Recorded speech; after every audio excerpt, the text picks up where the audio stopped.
maybe after Sheldon. Senator Whitehouse, welcome. Thank you, Chairman. First, responding to some of the comments we've heard here, yes to helping Europe disconnect from Russian fossil fuel. The Ukraine war is a fossil fuel-powered war that sends important messages about the danger of this international industry. And for national security reasons, totally yes to helping Europe get off fossil fuel. But let's remember that there is no American energy security in oil and gas. It can't happen. It can't happen for the very simple reason that the price of oil and gas is not set here in America. It's set by an international cartel of Iran and Venezuela and Russia and Saudi Arabia and others, and a horde of speculators who surround them.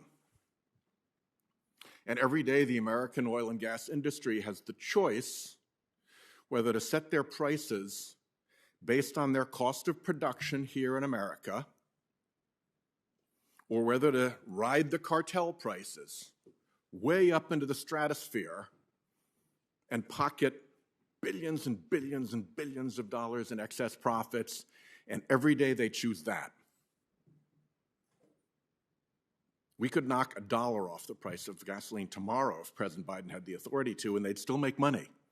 That's how grotesque the excess profits are, and it's a choice that the oil and gas industry makes, not to follow market price based on cost of production, but to follow international cartel price.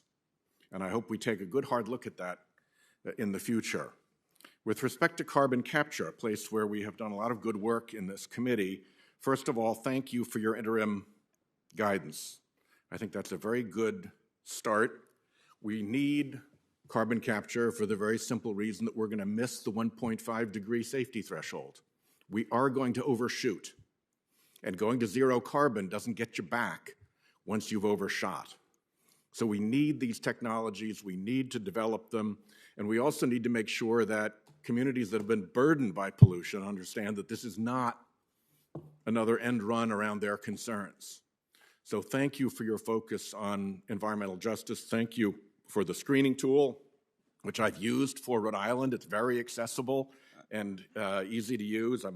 I'm grateful to you for it, and thank you for the focus that we have to engage communities in order to succeed, and in particular with carbon capture, we have to engage communities. I think the question of NEPA reform and moving forward efficiently is a very important one. To me, the lesson is the sooner you can engage the conflicting uses, the better. We did this with offshore wind in Rhode Island, as you may know. We had a very good process that got all the users together with really good data from University of Rhode Island. And because our process was good, we got the first steel in the water, the first electrons on the grid. We showed that you could site offshore wind in America. And now there's this explosion that President Biden is counting on for 30 gigawatts of clean and renewable energy. But it's going to happen a lot quicker if you get the lesson right, which is that all the conflicting users have to be brought together as soon as possible. I don't know if you've been following what BOEM did, but they got off to a terrible start with Vineyard Wind. It stubbed the toe of the whole offshore wind movement because they had not done that. They had not gotten everybody in the room who was a conflicting user. They had instead tried to roll communities. And now, with the progress going forward, BOEM has been better. They've moved the conflict identification forward. The New York BITE process has been much, much, much improved. So we're really, I think, gaining ground. But to me, the lesson is that the process can't be one that is designed to steamroll communities and people who will be victims of pollution, but one that hears them early so that their concerns can be taken into consideration as quickly as possible. And I hope that's the theory that will guide you.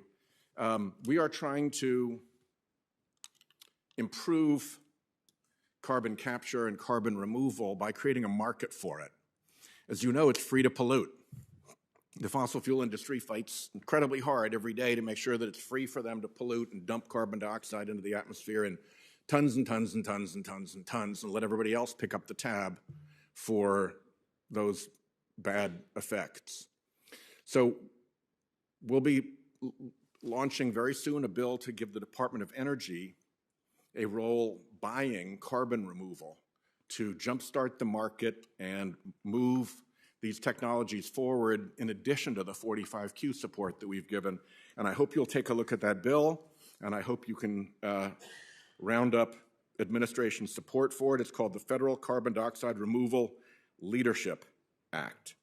So with that, congratulations to you on the CCUS work, congratulations on the environmental justice work, congratulations on the screening tool, and good luck making sure that our regulatory siting issues are dealt with in a way that does not steamroll local communities, but rather efficiently resolves the conflicts that they inevitably produce. Thank you.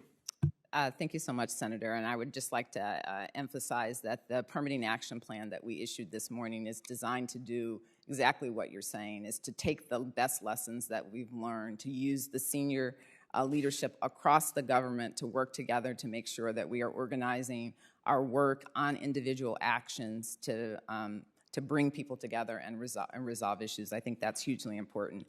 And on the CCUS front, I think we absolutely are, as an administration, supporting CCUS as a technology. The President has been clear on that. I think that we have to work harder to make sure that CCUS does not end up harming communities. And that's what they care about. That's what they're worried about. They're worried because they are often the afterthought, and as a result, they have concerns that that is what people are thinking about now, and we're trying really hard to avoid that. And that's the right thing to do. Thank you. Yeah. Let me say, as we used to say in the House of Representatives, colleagues, I want to associate myself with the words of the Senator from Rhode Island. Senator, I want to submit for the record the unanimous consent to request, unanimous consent to submit for the record materials describing the cause of the volatility in global energy markets, including a memorandum from an MIT